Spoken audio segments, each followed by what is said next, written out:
Well, the French didn't invent lingerie, but look at what they've done with it. For example, this typically, it's a brief and we have this little bow that you can just take it out and play.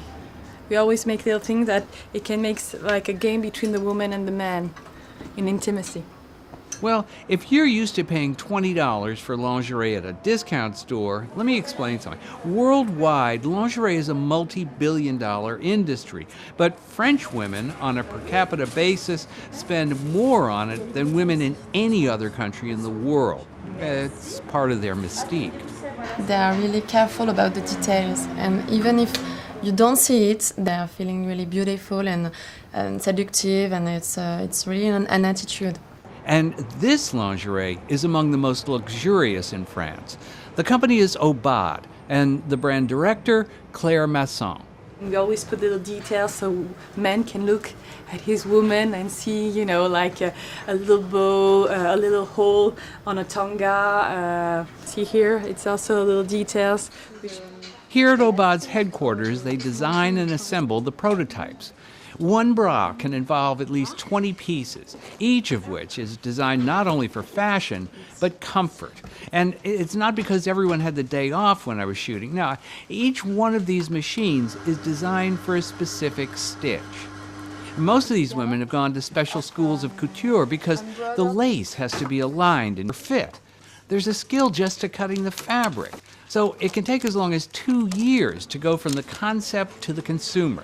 And also keep in mind that one design has to fit 19 different sizes. And for example, for the small size, we have those one, and for the biggest sizes, we have those kind. Because the back of the bra are larger for the biggest sizes. Yes. And the straps are larger too.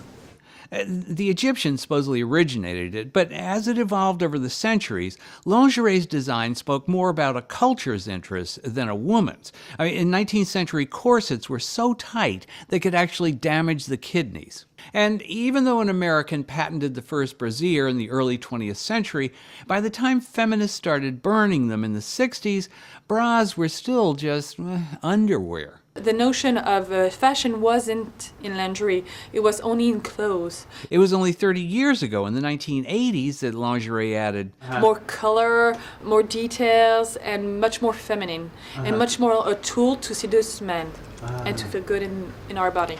What changed in the 80s? I mean, why? Girl power. It's the 80s. Society's attitudes were changing, and so was the technology. Fabrics like spandex created new possibilities in design, and advertising began daring to show all the sensuality, the femininity, and the French way of loving with the humor. And yet one of the company's most popular designs is often the first bra for a teenager. Sometimes they come with their mothers and they buy this one to start. So small and yet so expensive, because this bra retails for 90 euros. That's about $120.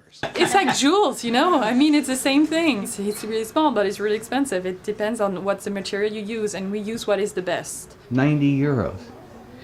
Yeah, when it's your mother, buy it.